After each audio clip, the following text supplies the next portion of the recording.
Здравствуйте, дорогие друзья, дорогие зрители моего YouTube канала. С вами юрист Валерий Табаков. И уже в который раз, как и прежде, сегодня, 14 декабря 2025 года, мы с вами говорим опять и опять о том, какие фейковые доказательства сторона обвинения в деле об убийстве Ирины Фарион пытается представить как обоснование вины Вячеслава Зинченко. Дело вызывает огромный общественный резонанс. Я, как вы знаете, активно комментирую это дело в своих стримах, анализах, опираясь на материалы суда, на экспертные заключения и доступные доказательства. Сейчас в этом видео я буду подробно разбирать одно из новых противоречий в версии обвинения и накопившиеся за долгое время остальные противоречия, которые в совокупности, на мой взгляд, делают версию обвинения абсолютно несостоятельной. Мы с вами буквально растопчем все фейки, которые обвинение пытается представить как доказательство вины Зинченко. Друзья, я не выступаю от имени адвокатов Вячеслава Зинченко. Я выступаю как независимый эксперт, юрист. Но на основе имеющихся фактов я убежден.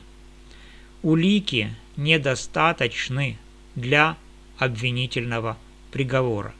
Поэтому на сегодня приговор может быть только один – оправдательный за недостаточностью улик. Друзья, это дело по обвинению Вячеслава Зинченко в убийстве Ирины Фарион выглядит как системное издевательство над принципами справедливого суда. И я призываю всех здравомыслящих людей, у которых еще не отшибло мозги, требовать оправдания Зинченко. Давайте разбирать опять и опять все по пунктам, шаг за шагом, с подробными объяснениями. Небольшая хронология дела для тех, кто присоединился вновь. 19 июля 2024 года во Львове во дворе дома на улице Масарика, 3 была застрелена Ирина Фарион, языковая активистка и бывшая народная депутатка. Выстрел был произведен в голову. Фарион скончалась в больнице. 25 июля полиция задержала 18-летнего Вячеслава Зинченко, капитана футбольной команды из Днепра, обвинив его в умышленном убийстве. Мотивы обвинения говорит о личной неприязни или политических разногласиях, ссылаясь на неонацистскую группу NSWP. Конечно, Фарион негативно относилась к футболу, особенно в городе Днепр, поэтому у капитана футбольной команды была личная неприязнь к Фарион. Что же это получается такое? Как это ненавидеть футболистов из города Днепр? NSWP в этой связи взяла ответственность за убийство Фарион на себя. Но обвинение почему-то, непонятно вообще-то почему, связывают NSWP с Зинченко. Дело номер 466/12-967/24 рассматривается в Шевченковском районном суде Львове. Зинченко не признает вину.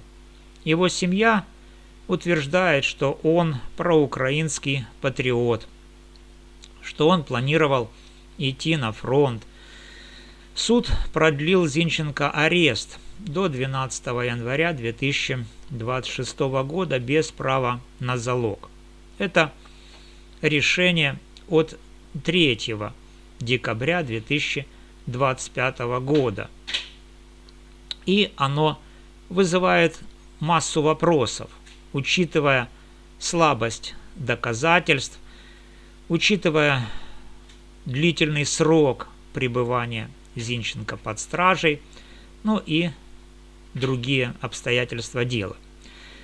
А теперь переходим непосредственно к противоречиям, которые еще раз проявились очередной раз в заседании суда 2 декабря 2025 года. Одно из самых ярких противоречий явилось несоответствие между работой кинолога, который выступил в качестве свидетеля на этом заседании, и видеозаписями. Кинолог с собакой во время проведения осмотра места преступления 19 июля 2024 года взял запаховый след от скамейки, то есть лавки во дворе на улице Масарика 3 во Львове, где жила Фарион. И на этой лавке якобы, по версии следствия, сидел ряженый. Фигура в панаме и очках, а также яркой футболке красного цвета с белой надписью «Лос-Анджелес». Обвинение отождествляет ряженого с Зинченко. Так вот, след, который кинолог с собакой взял от лавки, прошел через арку между 5 и 6 подъездами дома.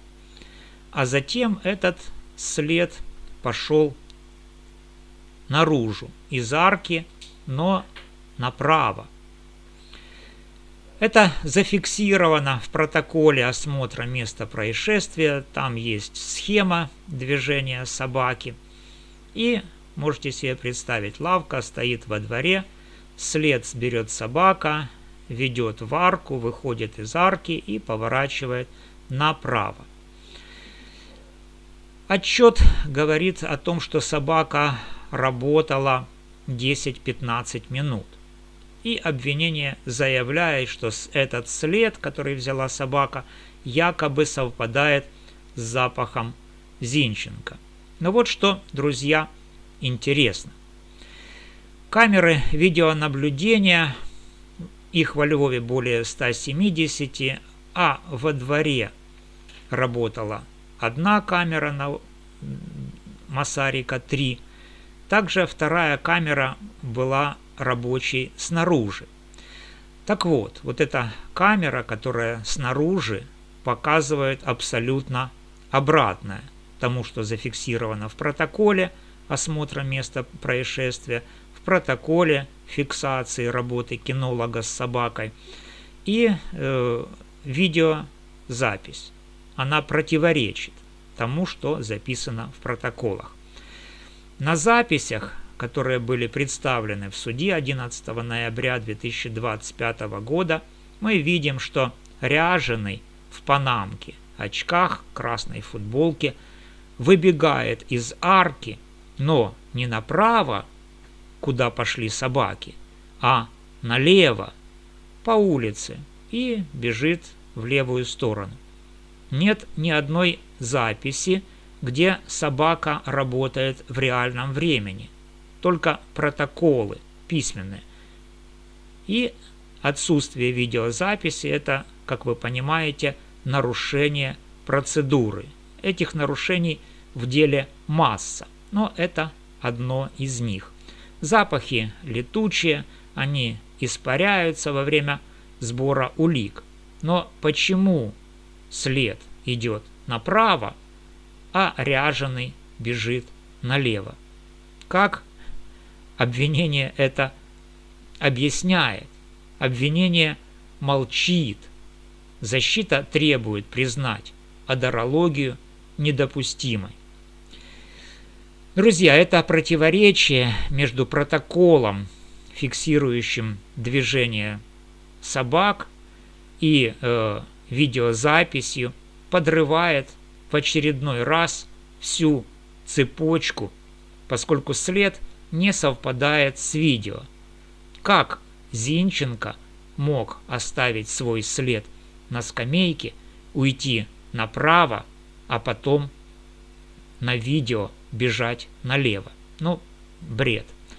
Но, тем не менее, обвинение с каменными лицами и моргающими глазами смотрит в лицо защите, смотрит в лицо обвиняемому, смотрит в лицо судьям и ничего не предпринимает, никак не объясняет, в чем тут проблема. Собака направо, а ряженый налево. Это что, собака нюх потеряла? Так признайте, что эти собаки тогда были фейковыми. Второе противоречие. Идем дальше. Ну, просто напомню, чтобы вы были в курсе всего пула того, что нам представляют как доказательство вины Зинченко. О чем кричат, говорит Великий Львов, другие националистические каналы, София особа, которая имеет статус потерпевшей в этом деле, и ее адвокат Наталья Романов. Так вот, портретная экспертиза.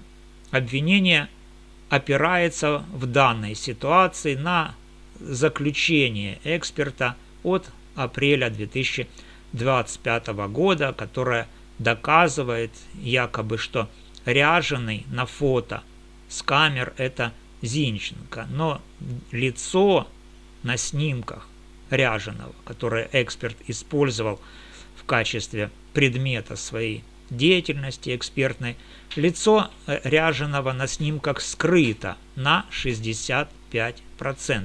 Открыто всего 35% лица. Это губы и подбородок. Друзья, методичка Министерства юстиции Украины для достоверной идентификации требует, чтобы как минимум было открыто 50 или даже 70% лица. Иначе это ненадежно.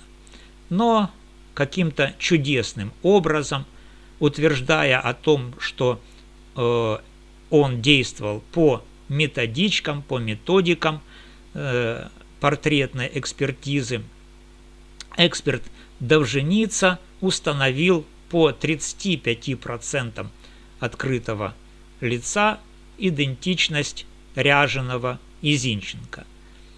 Защита оспаривает эту экспертизу, есть рецензия на эту экспертизу, которая разбивает ее в пух и прах.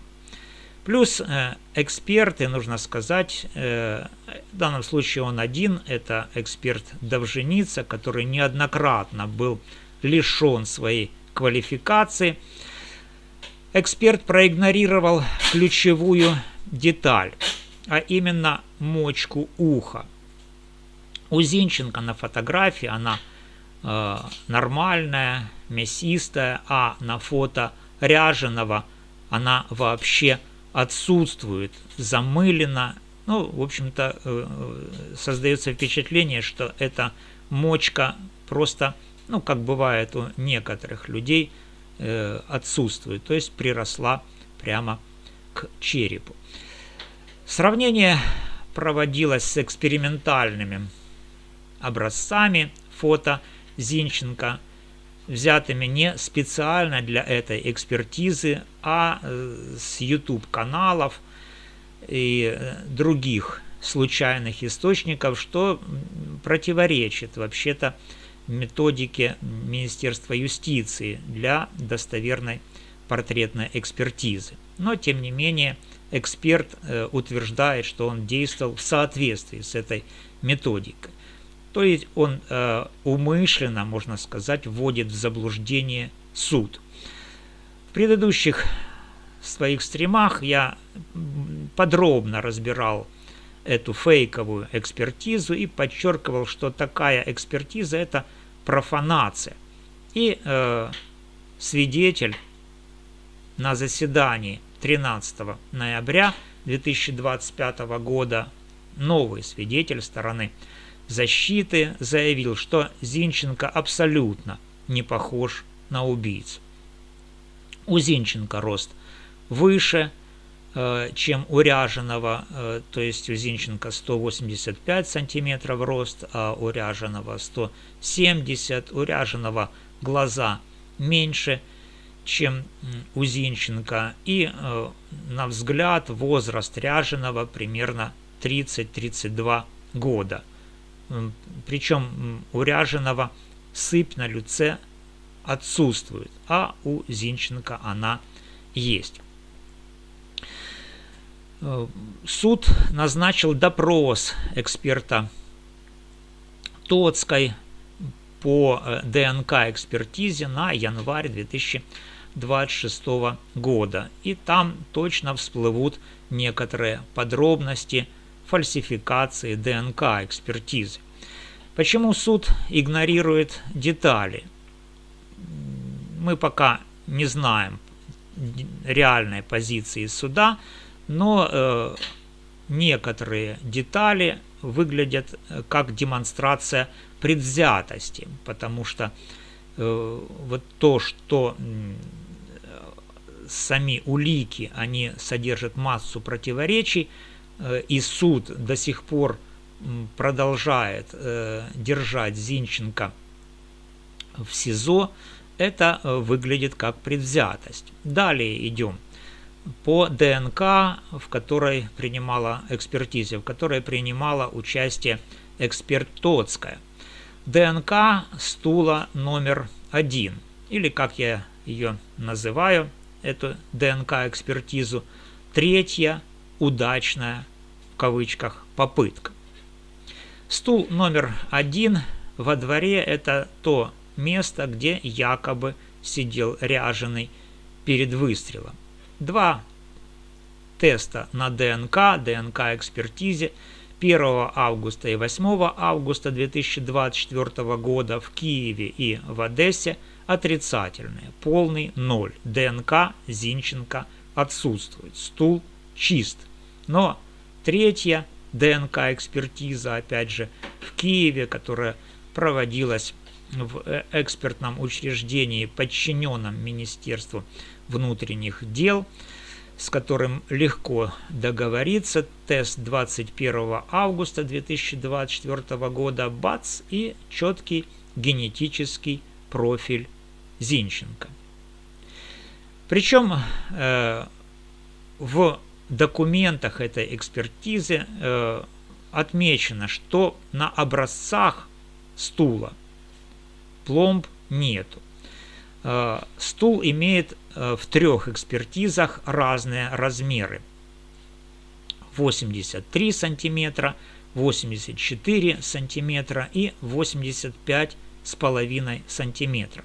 Один ли это и тот же стул, трудно заявлять, раз он меняет свои размеры, ну, буквально в диапазоне 2,5 сантиметра. Вы можете попробовать присесть на такой стул, значит, у которого одна ножка 83 сантиметра, другая 84, а третья 85,5. Будет очень удобно. Ну, может быть, Ряженый сидел на таком стуле, то есть и эксперты мерили его размеры с разных ножек, да, но если 3 ножки разные, это вообще-то очень удивительная мебель, которая была выбрана для многочасового сидения Ряженого во дворе.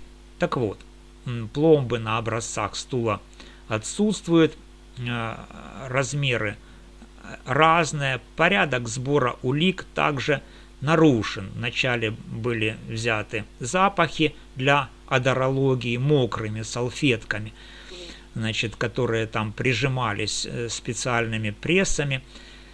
И потом, после того, как эти мокрые со спиртом салфетки, которые однозначно растворили там все потожировые следы, то есть ДНК, потом были взяты смывы после одорологии с салфетками, смывы на ДНК, так сказать, ушными палочками.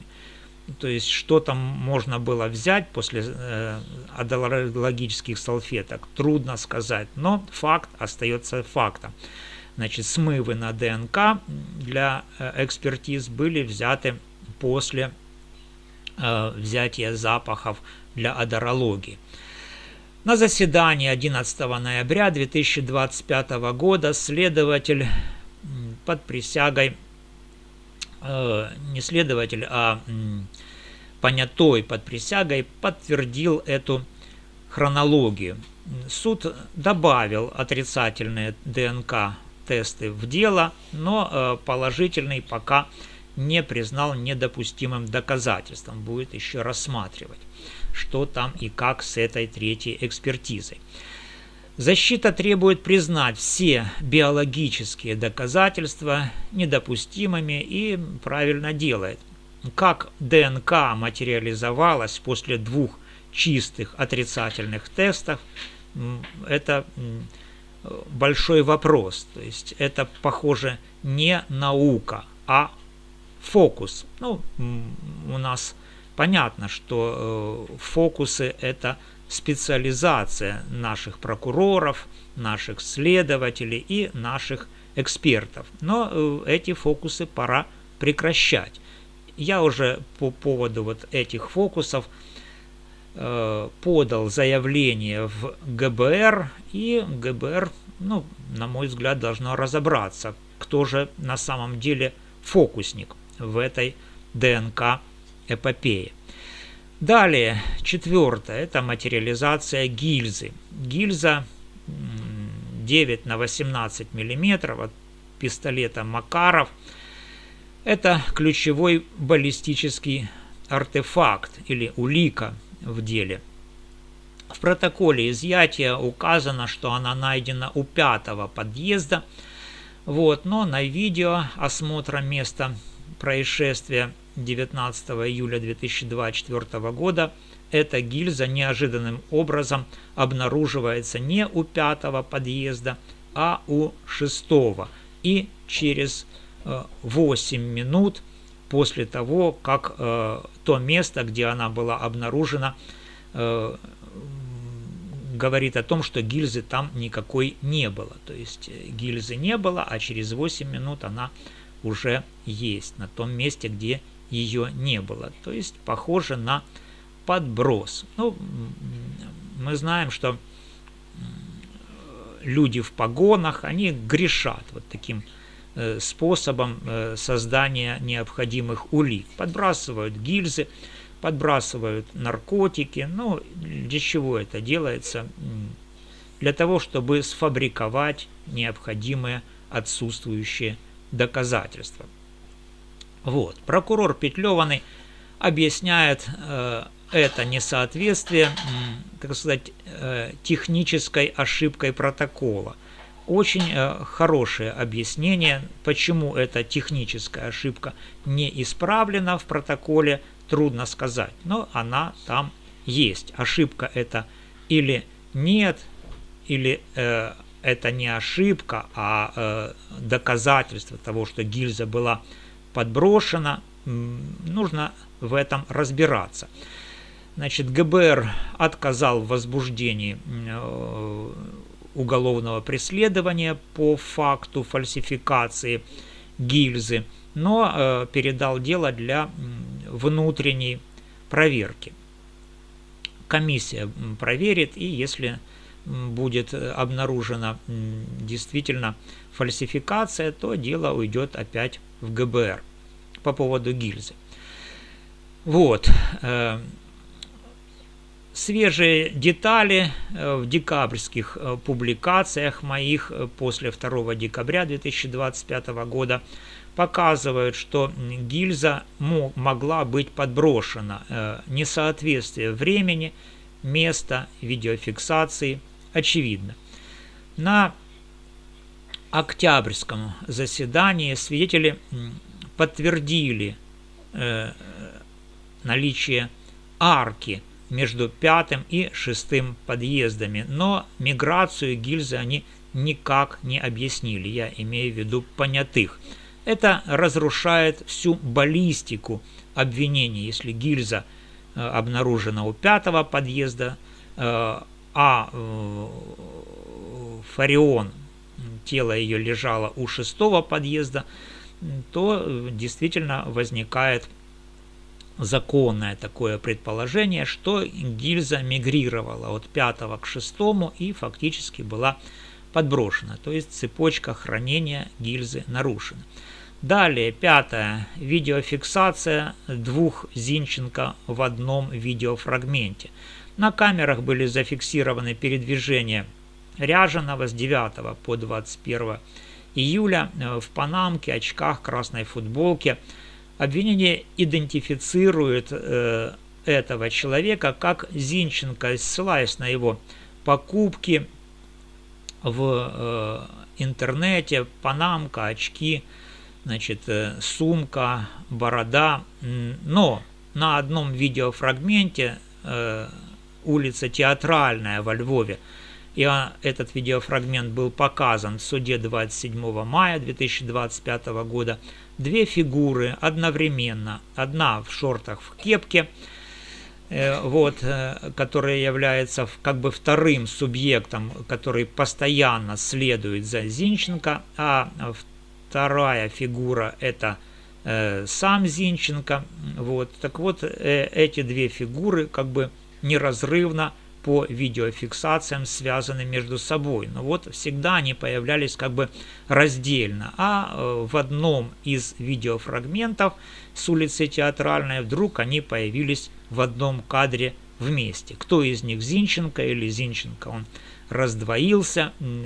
Следствие и сторона обвинения не поясняет. Но второй кепочник, которого так называют, всегда следует за Зинченко. Может быть, он и одежду Зинченко надевал, то есть таскал за собой для того, чтобы создать улику для привлечения Зинченко в качестве обвиняемого, так сказать, козла отпущения. Защита говорит, это разные люди в одном кадре и, возможно, подмена, подстава. Плюс нет видеомомента самого выстрела. Камеры этот момент не зафиксировали. В октябре 2025 года появился тайный свидетель, который раскрыл новые детали и утверждал, что видел подозрительное лицо, которое похоже на Зинченко.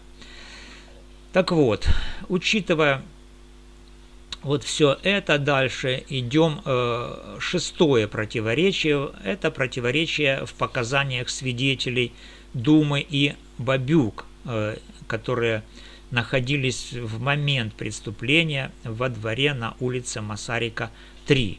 Так вот, показания этих свидетелей, они противоречат данным видеозаписи с камеры видеонаблюдения. Дума и Бабюк – это ключевые свидетели. Одна соседка Фарион, а Дума – мастер по проведению интернета, утверждает, что выстрел был произведен с близкого расстояния, хотя они момент выстрела не видели, и Ряженый убежал якобы в арку. Куда он дальше побежал, свидетели не рассказывают. То есть дальше собаки тоже путаются. Значит, идут направо, а видео фиксирует налево. Так вот, не видно на видео, как после того, как Ряженый перед выстрелом зашел в арку, не видно, как он из этой арки вышел во двор, что было необходимо для того, чтобы произвести этот выстрел. То есть и вот эта видеофиксация, она противоречит показаниям Думы и Бабюк, который утверждает, что Ряженый, не выходив из арки, вдруг начинает опять же в эту арку вбегать. То есть может оказаться, что Дума и Бабюк дают неправдивые показания. Заведомо или нет, это нужно еще уточнять. Может, у них там возник стресс от этой ситуации, они начисто у них отшибла память. Реально. Так вот, все эти противоречия наносят сокрушительные удары по, так сказать, логической цепочке обвинений. Подводя итог, можно сказать, что все эти противоречия от запахов, видео до ДНК, экспертизы, гильзы, движения собак создают картину полнейшей несостоятельности обвинения. Улики собраны с нарушением, экспертизы ненадежны, свидетели противоречат фактам и видеофиксации. Суд уже частично учел жалобы, обвинения, опровержения, добавил отрицательные ДНК-тесты в материалы дела, назначил допросы на 16 декабря 2025 и на январь 2026 года. Однако то, что обвинение затягивает сам процесс, ну, например, таким своим действием, что не предоставляет в судебное заседание вещественное доказательство гильзу, которое они утверждают, что находится где-то непонятно где. Но вот это вот затягивание, оно играет на руку прокурорам. И они это затягивание осуществляют. Неонацисты НСВП взяли на себя ответственность за убийство Фарион. Но почему обвинение игнорирует вот это обстоятельство? Зинченко, 18-летний парень без криминального прошлого, его мотивы надуманы. Может быть, Фарион болела за их соперников футбольной команды, вот тогда было бы, да, действительно, мотив мог быть личный. А так, ну, какой мотив у Зинченко к Фарион? Трудно сказать, и следствие и обвинение этого не объясняет. Вот, друзья, поэтому я как юрист на сегодня, вот учитывая вот тот пул противоречий в совокупности доказательств вины Зинченко, убежден, что Зинченко должен быть оправдан за недостаточностью улик. И это дело не только в этом процессе, это принципиальное как бы дело вообще, которое нужно завершить справедливым судебным рассмотрением для того, чтобы восстановить доверие к правосудию в Украине. Призываю вас подписываться на канал, ставить лайки, комментировать, делиться этим видео.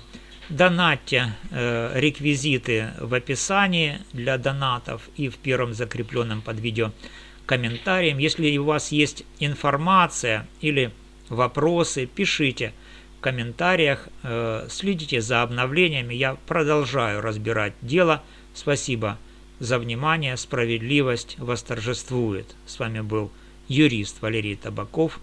До новых встреч.